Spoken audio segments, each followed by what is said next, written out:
This channel does not promote any violent, harmful, or illegal activities. All content provided by this channel is meant for an education purpose only.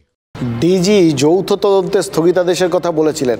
যৌথ তদন্তে না হয় আদালত স্থগিতাদেশ দিয়েছে, বিষয়টা খারিজ তো হয়ে যায়নি। তাই হয়তো এতদিন পরেও শেখ শাহজাহান ধরা না পড়া ইডির মনে হচ্ছে পুরো বিষয়টাই তাদের ঘাড়ে এসে পড়ছে। আজ হাইকোর্টে ইডির তরফে আবেদন করে বলা হয়েছে যে যেহেতু স্পেশাল ইনভেস্টিগেটিভ টিমটা তৈরি হয়নি, নাজার থানার তদন্ত বন্ধ রয়েছে, তাই শাহজাহানকে গ্রেফতার করতে না পারার দায় সম্পূর্ণরূপেই তাদের ঘাড়ে এসে পড়ছে। আদালত এ বিষয়ে শুনানির সুযোগ দিন। ইডির আইনজীবী চেয়েছিলেন যে 6 মার্চ শুনানি হোক। প্রধান বিচারপতির বেঞ্চ ইডিকে আপাতত অপেক্ষা করতে বলেছে, জানিয়েছে যে এখনই শুনানি নয়। তবে শাহজাহানকে খোঁজার ব্যাপারে ইডির আবেদনে দ্রুত শুনানি না হলেও সন্দেশখালী নিয়ে হাইকোর্টের মামলায় ইডি আর সিবিআই তারা কিন্তু যুক্ত হয়ে গেছে আদালতের নির্দেশেই।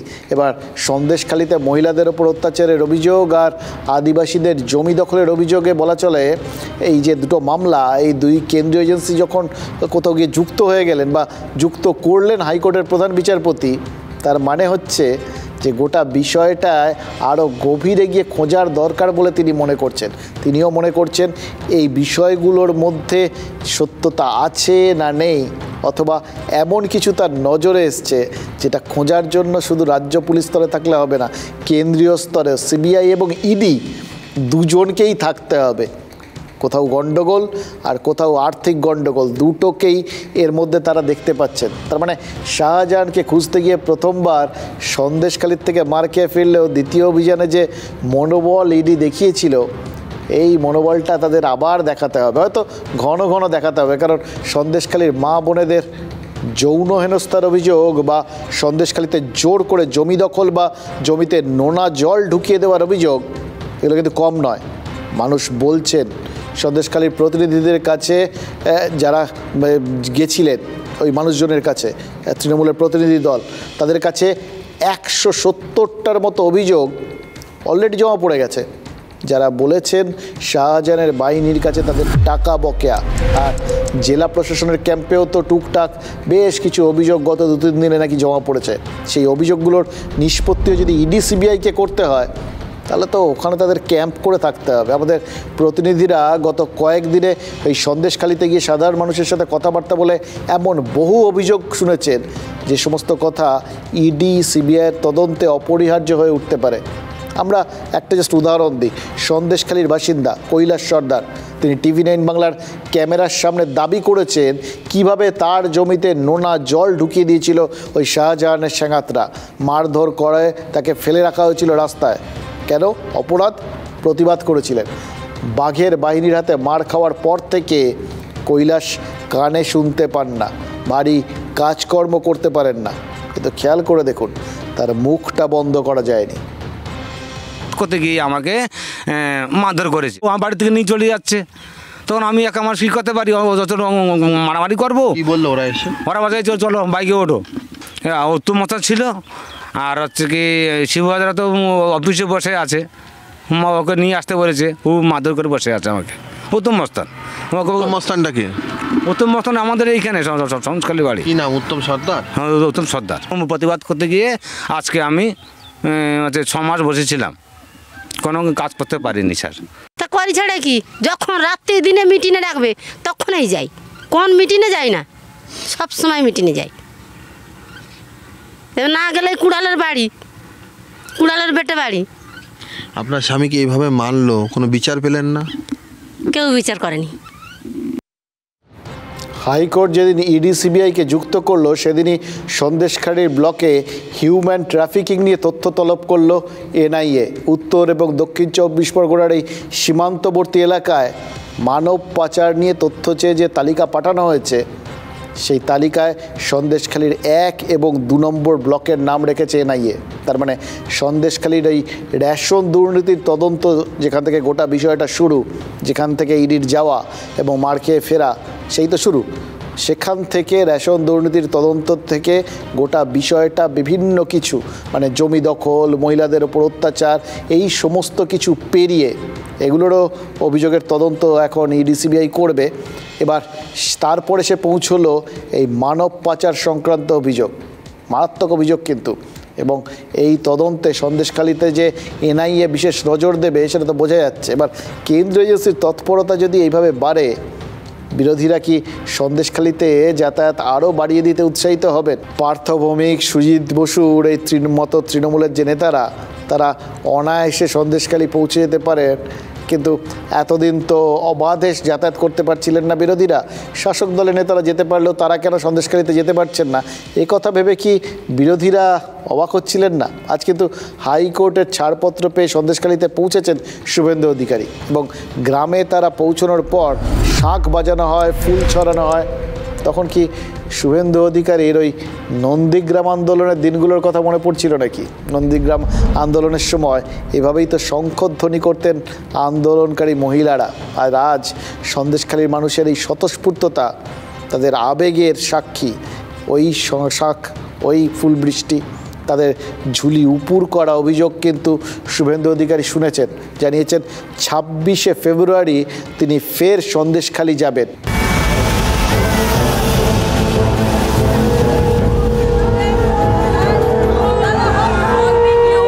ভালো আছেন? গুন্ডাদের বিরুদ্ধে লড়াই হবে তো? শাহজাহানের শাস্তি চাই তো? ভালো থাকবেন, আছি সাথে, কিছু করতে পারবে না। বয়স বেশি, মা প্রণাম করো নি, মা বাপ হবে, বাপ হবে, মা প্রণাম করে। আরে করে না, সব শক্ত আছে তো? হ্যাঁ হ্যাঁ, কি হয়েছে মা?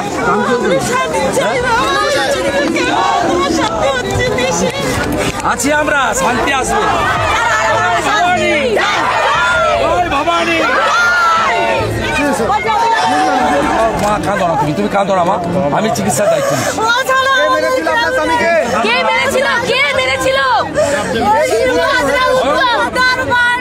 তুমি শক্ত থাকো, তুমি মা মাতঙ্গিনী হাজরা, তুমি শক্ত থাকো, তুমি মাতঙ্গিনী হাজরা। সন্দেশখালীতে আজ গিয়েছিলেন সিপিআইএমের পলিট ব্যুরো সদস্য বৃন্দা কারাত। বিজেপির প্রতিনিধি দলের মতোই সিপিআইএমের প্রতিনিধিদেরও প্রথমে ওই ধামাখালি ফেরিঘাটে আটকে ছিল পুলিশ, পরে বিজেপির মতো সিপিআইএমকেও তারা ছেড়ে দেয়।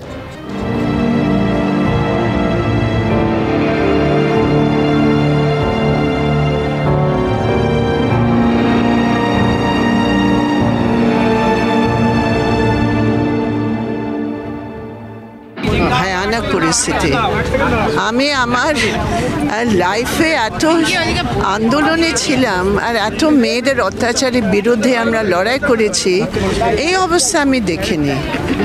কি মাসের পর মাস এরকম হচ্ছে, কি মেয়েদের ডেকে রাত্রে মেয়েদের ডাকছে মিটিংয়ের জন্য, ছেলেদের ঢুকতে দিচ্ছে না। আর মেয়েরা যদি কেউ বাড়ি থেকে যদি কেউ আপত্তি করে, বলে কি সাদা শাড়ি পরার তৈরি হয়ে যাও। What does it mean that you are going to become a widow?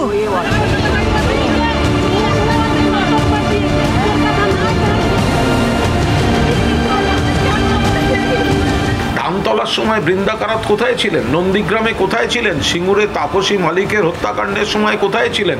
বিজন সেতুতে আনন্দমার্গী সন্ন্যাসী এবং মনে রাখবেন 2জন সন্ন্যাসিনী, তাদেরকে জীবন্ত হত্যা করার পর বৃন্দা কারাতরা কোথায় ছিলেন? লজ্জা করে না?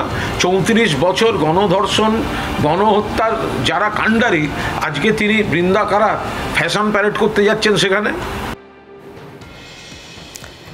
আচ্ছা, কে যে কোথায় যায়, কি উদ্দেশ্যে যায় না, রাজনীতিক নেতারাই সব থেকে ভালো জানেন আর কি, তারা সেইভাবেই বলেন আর কি। উল্টো একটা জিনিস ভাবতে ইচ্ছে করে আর কি, জানেন তো, যেভাবে অন্য ঘটনাগুলোর সাথে কোনো ঘটনাকে রিলেট করা হয়, তাহলে এটা বিষয়টা কি, মানে ওই ঘটনাগুলো মিথ্যে ছিল সেই জন্য এটাই মিথ্যে, এটাও মিথ্যে, নাকি ওই ঘটনাগুলো যদি সত্যি হয় তাহলে তো এগুলোও সত্যি, এবার ওগুলো যদি নিন্দনীয় হয় তাহলে এগুলোও নিন্দনীয়, আর এটা যদি নিন্দনীয় না হয় তাহলে তো ওগুলোও নিন্দনীয় না। এই ভাবনা চিন্তাটা একটু সরল একটা অঙ্কের নিয়মে মনে হচ্ছে আর কি। কিন্তু বাস্তব কিন্তু এটাই। এটা অবশ্য তারা হয়তো অন্যভাবে রাজনীতির অঙ্কে অন্যভাবে ভাবেন, যেরকম যাওয়া ঠাওয়ার কথাগুলোর দিকে তারা বেশি, কে কোথায় যাচ্ছেন সেগুলোর ওপর বেশি গুরুত্ব দেন। রাজ্যপাল যেরকম, রাজ্যপাল কিন্তু এখন মনে হচ্ছে খুব বাধ্য হয়ে গেছেন, জানেন তো। সরকার যা বলছে, যা সরকারের মন্ত্রীরা যা বলছেন, শাসক দল যা বলছেন তাই করছেন। এর আগেই চন্দ্রিমা ভট্টাচার্য তিনি দাবি তুলেছেন যে চোপড়ায় কেন রাজ্যপাল যাবেন না। রাজ্যপাল চলে গেছেন, রাজ্যপালের সঙ্গে ছিলেন রাজ্যের মন্ত্রী গুলাম রব্বানি আর জেলা তৃণমূল সভাপতি কানহাইয়া লাল আগরওয়াল। তৃণমূল নেতাদের সঙ্গে নিয়ে কেন চোপড়া শহরে গেলেন সিভি আনন্দ বোস? আমার মনে হয় কিছু কারণও আছে, জানেন তো। সব কিছুরই কার্যকারণ থাকে তো। এক, তৃণমূল বলেছিল যে রাজ্যপাল সন্দেশখালি যেতে পারলে চোপড়া কেন যাচ্ছেন না, তাই হয়তো রাজ্যপাল ওই তৃণমূল নেতাদের সঙ্গে নিয়ে, মানে একদম কোথাও একদম সাক্ষী রেখে আর কি চোপড়ায় গেলেন। সন্তানহারা পরিবারগুলোর সাথে কথা বললেন এবং মৃত শিশুদের পরিবারকে 1 লক্ষ টাকা করে সাহায্য করলেন, যাতে তার ভূমিকা নিয়ে এরপর অন্তত তৃণমূল নেতারা কোনো রকম অভিযোগ করতে না পারেন। একদম হাতে গরম প্রমাণ দিয়ে একদম চক্ষুকর্ণের বিবাদ ভঞ্জন ঘটিয়ে দিলেন তিনি। এটা ছাড়া তো আর কিছু মনে পড়ছে না। I patiently listened to the grievances which the villagers placed before me about the BSF.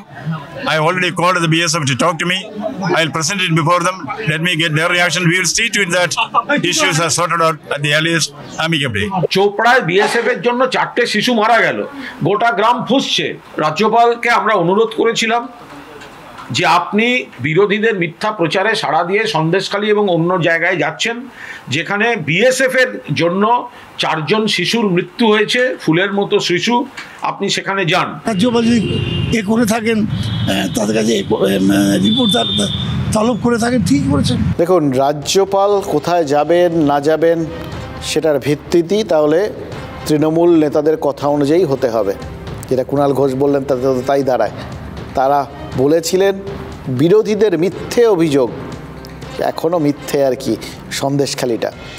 তাহলে সেখানকার ওই ক্ষতিপূরণ না, ওগুলো পুরনো, ওগুলো বলা হয়ে গেছে, তারাও জানেন, এগুলো আপনারাও জানেন। আর এগুলোকে বলে খুব একটা লাভ নেই আসলে। না, আমাদের কি মনে হয় জানেন তো, যে কোনো জায়গায় সাধারণ মানুষ যদি সাফার করে না, যে যেখানে সাফার করুক, সেটা চোপড়া হতে পারে, সেটা সন্দেশখালি হতে পারে, সেটা বীরভূম হতে পারে, যে কোনো জায়গা হতে পারে, যে কোনো জায়গায় যদি এই ঘটনাগুলো ঘটে, তখন কোথাও গিয়ে আলটিমেটলি তো এন্ড সাফারার কে হয়? সাধারণ মানুষ। তা তাদের মধ্যে এই বাজ বিচার না করে, রাজনীতির তুলাদণ্ড ব্যবহার না করে সবাইকে কি একটা সমদৃষ্টিতে দেখা যায় না? এই রকম ক্ষেত্রগুলোতে অন্তত যখন যারা প্রশাসনে আছেন তারা যদি একটু সমদৃষ্টিতে দেখেন, কোথাও গিয়ে হয়তো সাধারণ মানুষের খানিকটা সুবিধে হয়ে যায়। এবং বিশ্বাস করুন, এটাতে তাদের সাম্যবাদী বলে কেউ কোনো দিকে ঘেঁষা বলে আঙুল তুলবে না, বরঞ্চ ফুল বৃষ্টিই করবে।